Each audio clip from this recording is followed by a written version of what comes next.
دبی بهشت خریداراست. از فروشگاه‌های لوکس فناوری تا مالای بزرگ لباس و جواهرات یا حتی خرده فروشی‌ها. اما اوضاع ظاهراً برای بدلیجات فروشی کنار خیابون اصلا خوب پیش نمیرفت.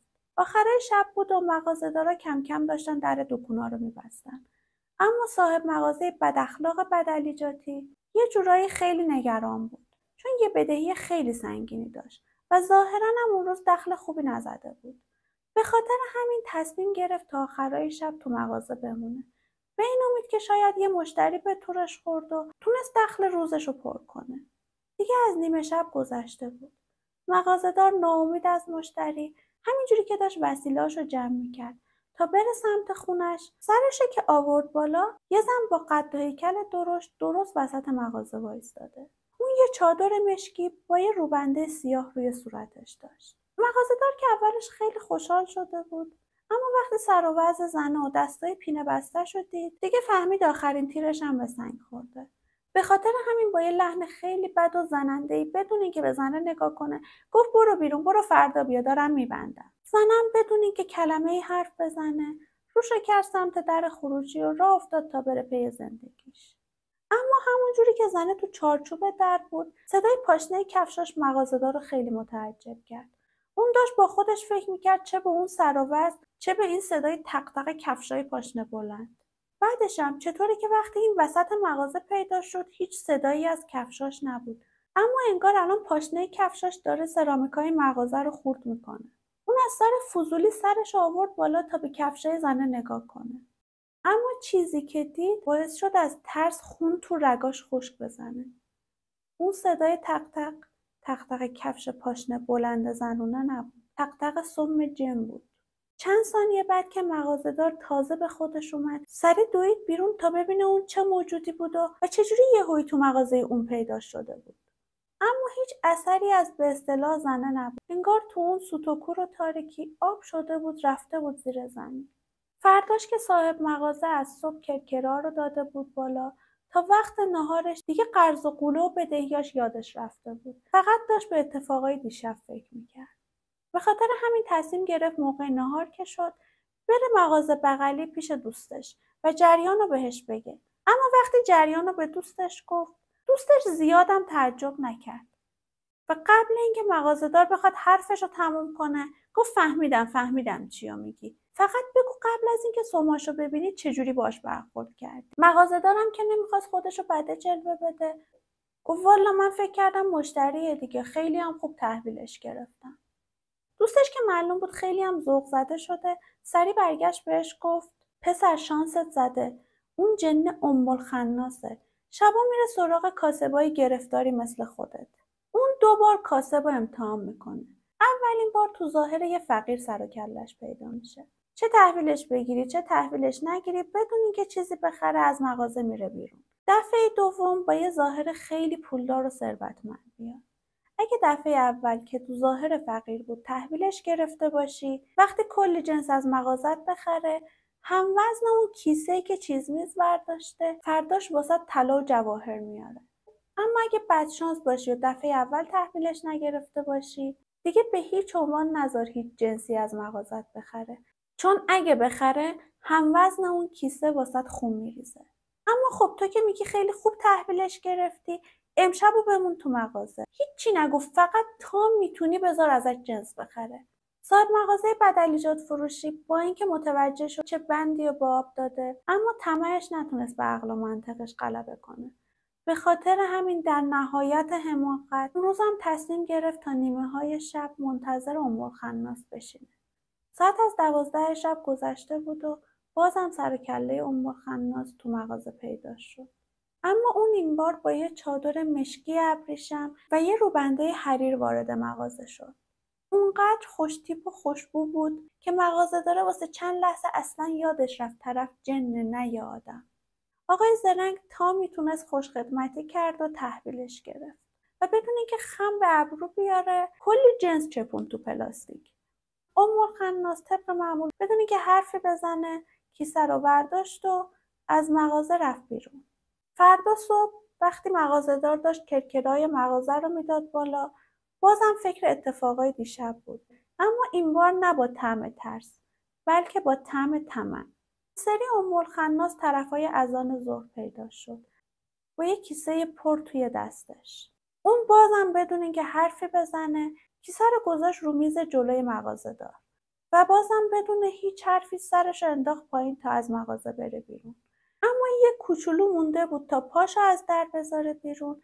همون جوری که پشتش به مغازه بود با یه صدای خیلی بلند و مخوفی گفت: تو نه با ثروتمندا خوشرویی، نه با فرودستا بخشنده.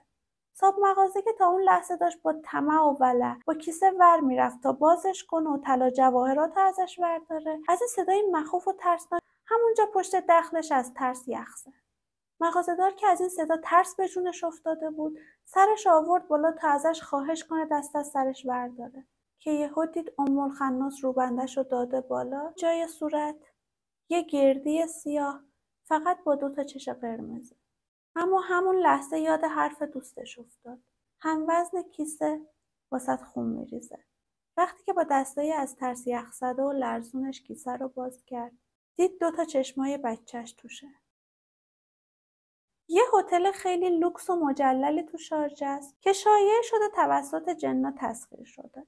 اما چند وقت پیشا که هنوز این شایعه به گوش بقیه نرسیده بود، هتل پر بود از مسافرای جور و جور. گفته میشه یه روزایی بعضی از مهمونا از اتاق بغلی صدای جیغ و داد خیلی بلندی میشنیدن. اما فرداش وقتی متوجه میشدن اون اتاق خالیه، خیلی سریع بار و بندیلشون رو میبستن و هتل رو ترک میکردن.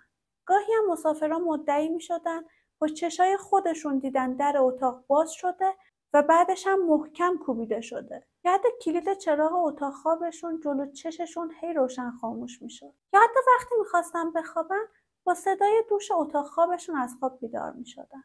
حتی خیلی از کارکنای هتل میگفتن با چشای خودشون روح یه پسر بچه رو دیدن که بین راهروهای هتل مدام تو رفت آمد. اما وقتی دنبالش میافتادن تا سمت اتاق برن، اون میدوید توی یکی از اتاقای هتل.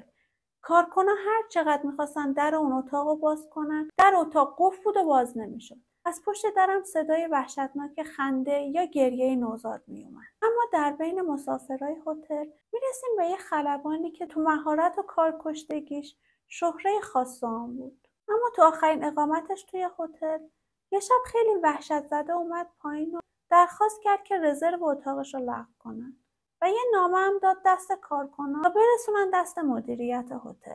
که مدیر هتل وقتی نامه رو باز کرد دید توش نوشته شده: تمام مدت اقامتم در هتل همیشه سایه‌های شبح مانندی می‌دیدم، اما خودم را مقصر می‌دانستم، به خاطر همین چشم پوشی می‌کردم. ولی حال فعالیت‌های ماورالطبیعه این هتل از حد گذشته است. لطفاً قبل از به بار آمدن فاجعه فکری برای هتل کنید. اگه سفر رفتین دبی، یادتون باشه وقتی با تاکسی داشتین از فرودگاه به سمت هتلتون میرفتین، به تونلی که تو امتداد خیابون فرودگاه رسیدین، از تو آینه جلوی تاکسی یه نگاه به قیافه درهم راننده تاکسی بندازین. چون راننده ها اصلا از این تونل خوششون نمیاد. اکثر راننده تاکسی های فرودگاه دبی داخل این تونل یه اتفاقای خیلی وحشتناکی رو تجربه کردن. اکثرا ادعا کردن که شبح یه زنی رو دیدن که یه لباس عربی مجلل عروس پوشیده. این زن موقعی که ماشین جلوی دهنه تونل میرسه تو صندلی عقب یهویی ظاهر میشه. فقط هم انگار از تو آینه جلوی راننده دیده میشه. چون راننده‌هایی که شجاع‌تر بودن و سرشون رو چرخونده بودن تا ببینن صندلی عقب نشسته، دیده بودن صندلی مسافر کاملا خالیه. اما وقتی دوباره از تو آینه ماشین به عقب نگاه کرده بودن، بازم اون شبح وحشتناک رو دیده بودن. اونا مدعیان این زن خیلی ساکت و آروم و آسیبی به کسی نمیزنه. فقط با ناراحتی سرش رو تکیه میده به شیشه ماشین و با گریه زل میزنه بیرون. در آخر وقتی ماشین از تونل رد میشه، همونجوری یهویی که ظاهر شده بود، همونجوری یهویی هم غیبش میزنه. شاید زن شب عروسیش داخل تونل تصادف کرده و نتونسته به عشقش برسه. درست جنوب رأس‌الخیمه امارات یه روستای ساحلی متروکه است که تا شعاع چند کیلومتریش خبری از برجا و مالای بزرگ و هتل‌های لوکس نیست. روستای سرخ در واقع اینه یه زیگیلیه که افتاده بین کلی الماس. البته همیشه هم همینجوری نبوده. یه زمانی این منطقه مرکز تجارت مروارید منطقه بود و خیلی هم واسه خودش برو بیایی داشت. متاسفانه بعد از ظهور مرواریدهای پرورشی و همچنین اتفاقای ماورالطبیعه این روستا کم کم خالی از سکنه شد. اتفاقای خیلی وحشتناکی که هنوزه باعث شده محلی‌ها پاشون اونجا نذارن.